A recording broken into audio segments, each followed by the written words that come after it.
Hi, my name is Felice, and I'm the Happy Star Wars Guy. And today's episode will be a review of The Force Awakens. I know we've had plenty of reviews by now, and it's been out for a while, but I wanted to give my take on why I was happy with the movie versus some of the negative aspects that I read about and kind of got disappointed and discouraged. Um, again, if you watch my intro movie, the reason that I'm doing this is because I wanted to make Star Wars fun and exciting and happy again. And it seemed like there was so much negativity on the movies that some of the things that I had hoped Disney would follow through and make as a motion picture or an animation got pushed on the wayside because they were worried about ratings. And I don't want to see that. I want to see more of Star Wars come alive on the big screen and enjoy it. While I've enjoyed a lot of the reading, I really enjoy a good animation or a good movie. And so I want to continue the series and make Star Wars happy and fun again.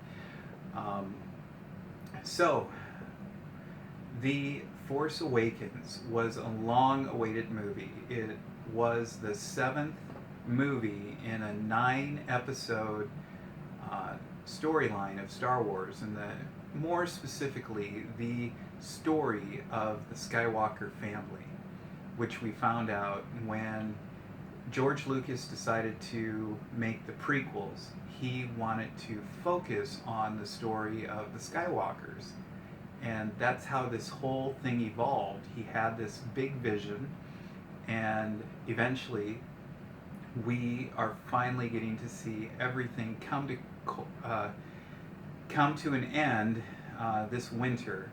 And I'm really excited about Rise of Skywalker. And next week we'll actually talk about some of my personal fan theories on what's going to happen in Rise of Skywalker based on the little bit of the trailer that we've seen so far.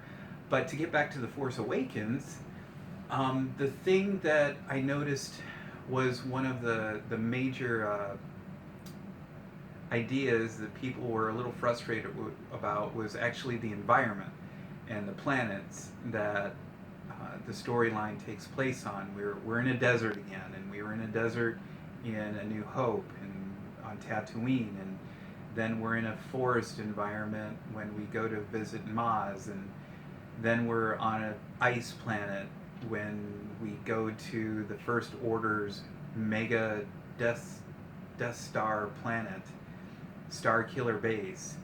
And that was a little frustrating to some fans. And I understand that, but you have to realize that when it comes to where you're going to shoot a movie, what environment you're going to be in, there are only several environments that you can do a film in. And even if you look at the creativity of Revenge of the Sith, and if you think back to that movie, we saw one of the planets, which you may or may not know, was named Felucia, where the blue Twi'lek Jedi was killed. And that was a unique environment, but it was still kind of a forest, needless to say. And Alis Kura was killed there, and it just seems to me that it's a little nitpicky to worry about the environments because we're very limited. There's only so many types of environments that you can have a backdrop for. One of the other issues that I noticed in other reviews was the interaction with Rey and the Force. And so here's my take on Rey as an upcoming Jedi. She's lived on a planet all alone, and we have that scene where we see her on Jakku, and she is alone. She's got her own encampment. We see her filing in the amount of days that she's been on that planet, hoping that her family returns, which we find out later. And if you haven't seen Force Awakens, I'm sorry, there's going to be a lot of spoilers into some of the plot. But Rey we get a sense when she's sitting there, she puts on the rebel helmet, and you can see her daydreaming about what it's like out there beyond Jakku, what it's like beyond her encampment. And you can tell later in the movie when she meets Han Solo that she's heard a lot of different stories about what happened. She's heard the stories about the Battle of Endor. She's heard the stories about the scoundrel Han Solo. She's heard about the Jedi. In fact, even in the last movie, The Last Jedi, we get the sense that these stories, these legends, this legend of Luke Skywalker lives throughout the entire galaxy. This story has been told and retold. So Rey would have she would have understood who the Jedi were. She would have understood what the Jedi were capable of doing. And I think, just like you and I in real life, aside from the Force, aside from being a Jedi, what Star Wars fan hasn't reached across the room and tried to pull something with the Force as a kid or a younger individual? You and I both know we can't will something to our hand and pull it to us, but we've all tried, if you're a true Star Wars fan, or at least pretended and imagined that that would be great to do. So in my view, in my take and understanding of Rey's character, she has a kind of childlike hope that she understands what Jedi are capable of doing, and once she starts to feel that energy about her, she decides to let go and really apply what she feels is inside of her, which is a Force awareness that comes to anyone with Force abilities. That's how the kids were found with Force abilities. That's how Qui-Gon knew that Anakin had special abilities. So let's give it a little bit of a benefit of the doubt that she would be fully capable of figuring a few things out on her own when it came to the Force. So to me, yes, I can see the negative critique that, come on, she did Jedi mind trick on the First Order trooper. She was able to wield a lightsaber and fight Kylo Ren, who was supposedly a trained Jedi. So that was another critique. She also understood how to do force pull when she got the lightsaber when it was buried in the snow. And then in the battle scene, when Kylo is talking to her and realizes her potential and is trying to turn her to the dark side, and he wants to take her on as an apprentice, she remembers what she needs to do, and she takes a breath and she harnesses the Force to get herself out of that situation. Now, the battle scene between Kylo Ren and Rey is intriguing and completely organic because you have one character wanting an apprentice. You have the other character feeling that there's something good in the other character to turn them. There's a connection between the two of them. So neither of them want to destroy one another at this moment in the storyline. So it is completely legitimate that we see a fierce battle scene where neither of them really wants to bring major harm to one another or strike the other down. Finn using a lightsaber is a bit of a curveball, I will admit. However, we've seen non-Force users be able to hold a lightsaber and use it, and they don't use it well. And honestly, if you watch the battle, I think legitimately Kylo Ren thought he knocked out Finn completely. But of course, Rey picked him up and he had to sit through a bacta tank and he got healed. But if you look at the blow that Finn took in the back, it's very convincing to think that Kylo thought he took out Finn and Finn was gone. Because we all know that Kylo wasn't happy with Finn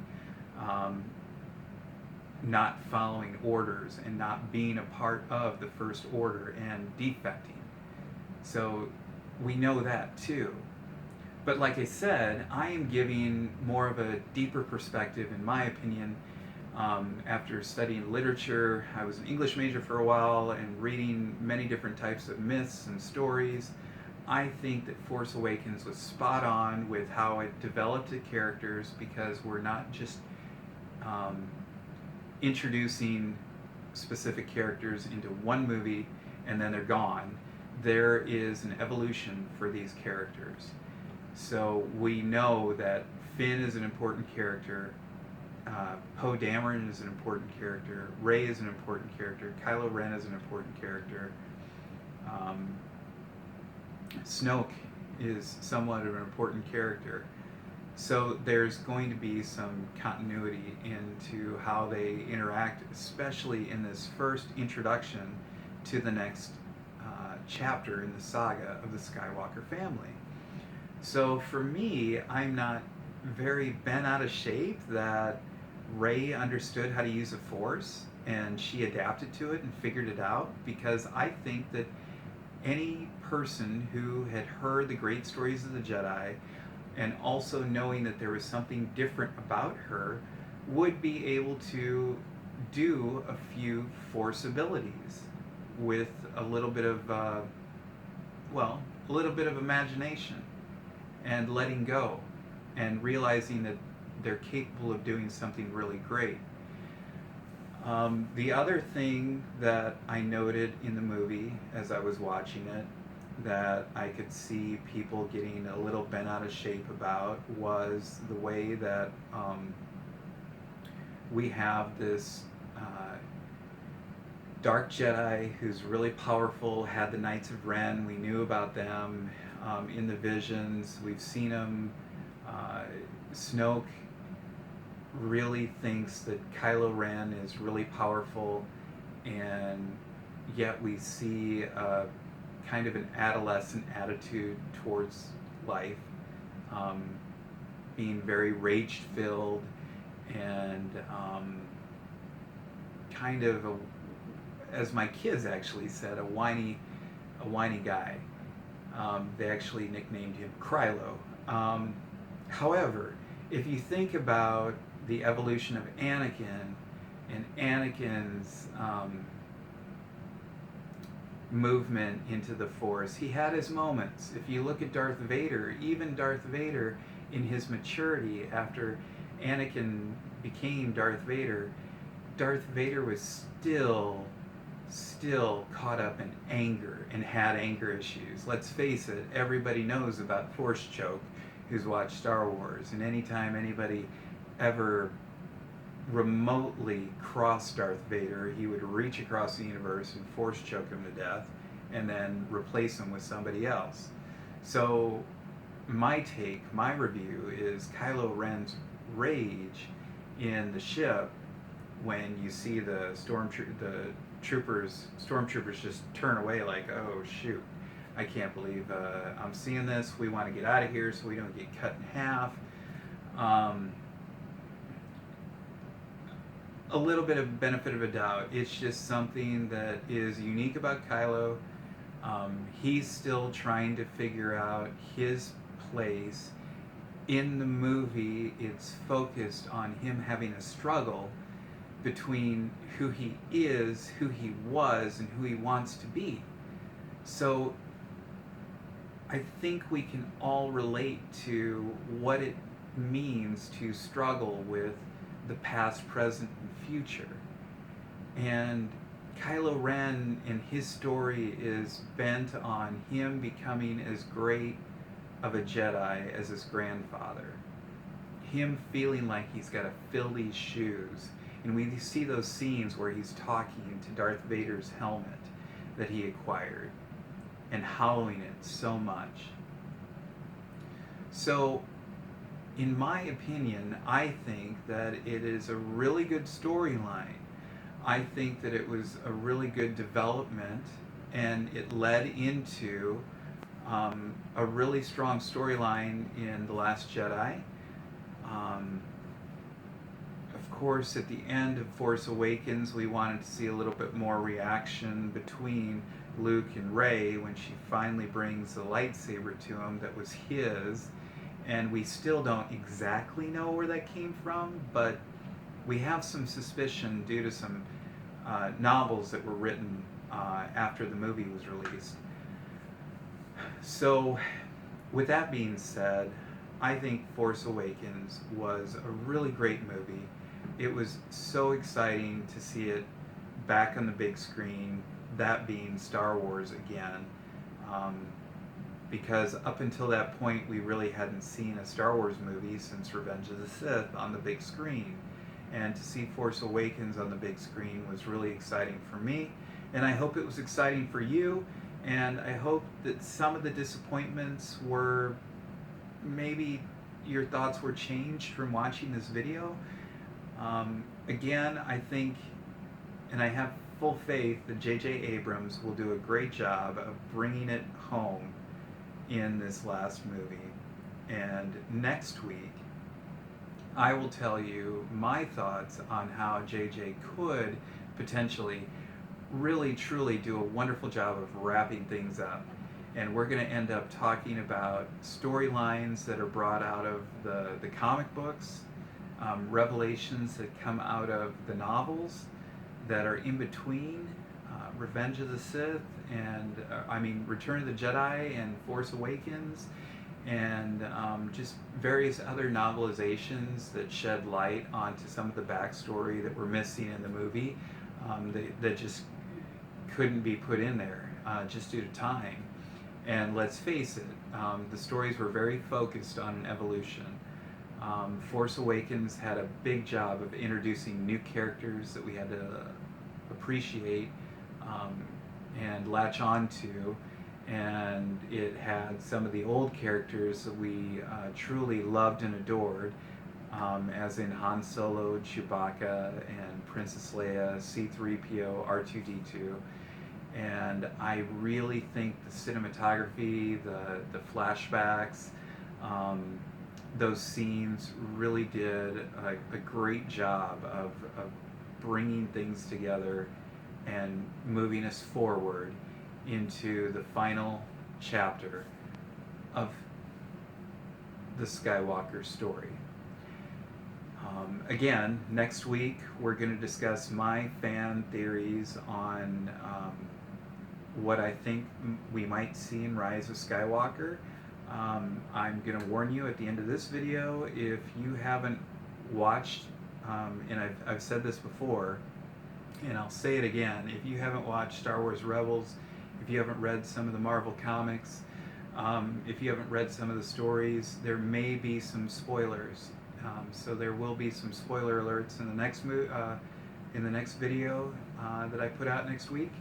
But until then, have a wonderful week, and may the Force be with you. Don't forget to like and subscribe and share it with your friends who may appreciate having a different take and on Star Wars. So thank you.